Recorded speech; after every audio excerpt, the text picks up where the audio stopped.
मुंबई पनवेल राज्यात होऊ घातलेल्या स्थानिक स्वराज्य संस्थांच्या विशेषतः महापालिका निवडणुकांच्या पार्श्वभूमीवर एक मोठी राजकीय घडामोड समोर आली आहे।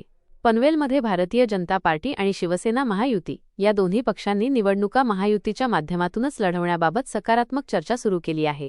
आमदार प्रशांत ठाकूर यांनी दिलेल्या माहितीनुसार वरिष्ठ नेत्यांनी स्थानिक पातळीवर चर्चा करून जागावाटपाचा अंतिम निर्णय घेण्याचे निर्देश दिले आहेत।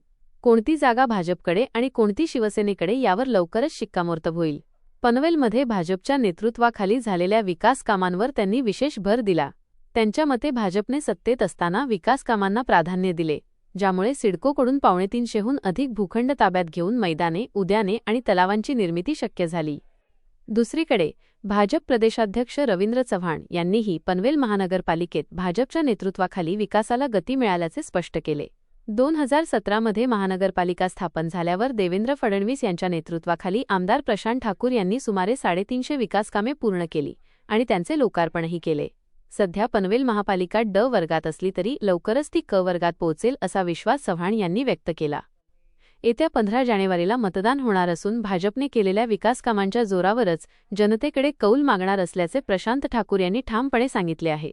संपूर्ण राज्यामध्ये या होणाऱ्या स्थानिक स्वराज्य संस्थांच्या निवडणुका, विशेषत्वाने आता महापालिकांच्या निवडणुका घोषित झाल्यात, तर या महायुतीच्या माध्यमातून लढवल्या जाव्यात यासाठी सगळेच पक्ष सकारात्मक आहेत। भारतीय जनता पार्टीच्याही आमच्या नेते मंडळींनी या संदर्भामध्ये स्थानिक स्तरावरती तुम्ही चर्चा करा अशा पद्धतीच्या सूचना आम्हाला दिल्यात। लवकरच या अनुषंगानं आम्ही कुठल्या जागा लढवू शकतो, सेना कुठल्या जागा लढू शकते या संदर्भामध्ये आम्ही चर्चा करू आणि त्याप्रमाणे निर्णय घेऊ। खरं तर मगाशी चव्हाण साहेबांची स्टेटमेंट तुम्ही घेतली होती की भारतीय जनता पार्टी सातत्यानं लोकांमध्ये आहे, भारतीय जनता पार्टी सातत्यानं लोकांसाठी काम करते आहे।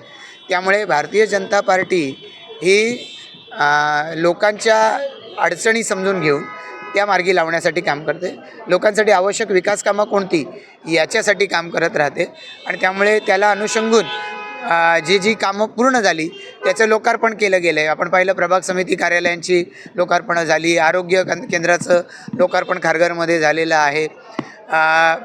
ज्या ठिकाणी सुरुवात करायची आहे हिरकणीसारखं एक 300 खाटांचं महिलांच्यासाठीचं म्हणजे आपण म्हणूया एका अर्थानं हॉस्पिटल, प्रसूतिगृह हे निर्माण होतं आहे की ज्याच्यातून उद्या काळात सिझेरियनचे ऑपरेशन्स सर्रास होत राहतात। या सगळ्यातून सामान्य नागरिकाची सुटका होऊ शकेल।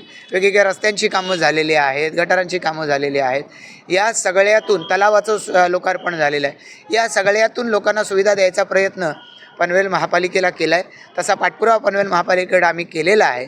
भारतीय जनता पार्टीनं सत्तेमध्ये असताना या सगळ्या कामांचा धडाका लावला। 350पेक्षा जास्त भूखंड सिडकोकडून ताब्यात घेतले, आज मैदानं बनली, बगीचे तयार झाले, तलाव आपण पाहतोय वेगवेगळे तयार झालेले आहेत आणि या शहरातल्या लोकांना अभिमान वाटेल अशा पद्धतीची कामं उभी राहिली आहेत।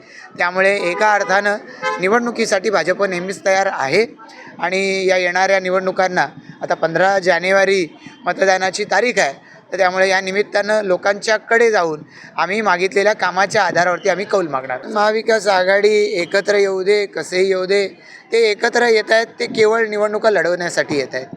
निवडणुका नसल्या की यांचे तोंड 10 दिशेला असतात।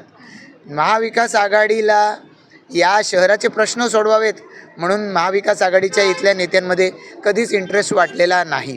विकासाच्या मुद्द्यावर महाविकास आघाडी इथे पनवेलमध्ये कधी एकत्र आलेली नाही। ही महापालिका मुळातच जी बनली भारतीय जनता पार्टीच्या प्रयत्नामुळं बनली। देवेंद्र फडणवीस साहेब मुख्यमंत्री होते, त्यांनी बनवली आणि त्यातून विकास कामांचा अजेंडा घेऊन लोकांच्या पुढे आम्ही गेलेलो आहोत। महाविकास आघाडीसारखे केवळ तकलादू कारणांसाठी आणि केवळ मतलबासाठी भारतीय जनता पार्टी कधी आलेली नाही, हे लोकांना चांगलं माहिती आहे। त्या महाविकास आघाडीने एकत्र यावं आणि एकत्र येऊन या ठिकाणी लोकांचा कौल आजमावावा, रिंगणामध्ये त्यांचं स्वागत आहे। राज्यातील 29 महानगरपालिकांच्या निवडणुकीत महायुतीचेच महापौर निवडून येतील असा विश्वास रवींद्र चव्हाण यांनी व्यक्त करत विजयाचा संकल्प सोडला आहे। आपणा सर्वांना माहिती आहे की पनवेल महानगरपालिका नव्याने स्थापन झाल्यानंतर आपण गेल्या काही वर्ष 3-4 वर्ष झाली 17ला नव्याने स्थापन झाली आणि त्यावेळेला निवडणुका या महानगरपालिकेमध्ये झाल्या। त्या महानगरपालिकेमध्ये अतिशय चांगल्या पद्धतीने भारतीय जनता पार्टीला स्पष्ट असं बहुमत मिळालं होतं। आदरणीय देवेंद्रजींच्या नेतृत्वामध्ये आणि प्रशांत ठाकूरजी यांनी या सर्व भागामध्ये अतिशय गतिमान पद्धतीने विकासात्मक कामाला गती दिली आणि त्यामुळे काही चॅलेंजेस या पूर्ण महानगरपालिकेमध्ये होते. सिडकोचे असणारं हस्तांतरण महानगरपालिकेमध्ये भूखंडाचे करणे आणि तो ऐतिहासिक निर्णय देवेंद्रजींच्या नेतृत्वात करण्यात आला आणि त्यामुळे ही महानगरपालिका अतिशय चांगल्या पद्धतीने येणाऱ्या काळामध्ये आपण पाहिलं असेल विकासात्मक कामामध्ये गतिमान पद्धतीने काम करताना दिसली. वेगवेगळे प्रकल्प या महानगरपालिकेने सुरू केले आणि आज या महानगरपालिकेमध्ये जवळजवळ 350 कोटीपेक्षा जास्त कामं जी झाली आहेत त्याचा लोकार्पण सोहळा झाला. नव्याने काही महिलांसाठीचे असणारं हॉस्पिटल्स असतील किंवा पूल्स असतील, रस्त्याचे काँक्रिटीकरणाची कामं असतील, या सर्व कामांची आज भूमिपूजन हे सुद्धा करण्यात आलं. त्यामुळे ही महानगरपालिका आणि महानगरपालिकेतील असणारे सर्व प्रशासकीय अधिकारी यांनी सगळ्यांनी या महानगरपालिकेला येणाऱ्या काळामध्ये आपण पाहता की ही महानगरपालिकाचं वाढतं नागरीकरण लक्षात घेता आणि इथली असणारी भौगोलिक परिस्थिती लक्षात घेता सदरची महानगरपालिका ड वर्ग महानगरपालिका आहे. ही महानगरपालिका प्रशांतजी यांच्या नेतृत्वामध्ये नक्कीच येणाऱ्या काळामध्ये क वर्ग महानगरपालिका म्हणून प्रस्थापित होईल यात काही शंका नाही. संपूर्ण महाराष्ट्रामध्ये भारतीय जनता पार्टी, शिवसेना, राष्ट्रवादी ही राज्यामध्ये महायुतीमध्ये काम करते. त्यामुळे 5-7 दिवसा अगोदर आदरणीय देवेंद्रजी असतील, आदरणीय शिंदेसाहेब असतील, अजितदादा या सर्वांनी एक निर्णय केला आहे की त्या ठिकाणच्या असणाऱ्या स्थानिक पातळीवरती काही प्रमुख लोकांनी बसावं आणि त्यांनी एकत्रपणे या संदर्भातले निर्णय सकारात्मक करावे असं ऑलरेडी मी सांगितलेलं आहे. त्यामुळे त्या ठिकाणचे असणारे लीडर्स जे आहेत त्या ठिकाणचे असणारे परिस्थितीनुरूप जे महायुतीच्या संदर्भातले जे काही निर्णय असतील ते निर्णय करतात. हे मी जसं म्हटलं की पूर्ण महाराष्ट्रामध्ये 29 महानगरपालिकेच्या निवडणुका आहे. प्रत्येक ठिकाणची परिस्थिती ही वेगवेगळी आहे आणि त्यामुळे त्या ठिकाणचे असणारे स्थानिक लीडर्स जे आहेत यांना तिथली असणारी परिस्थिती माहीत असते.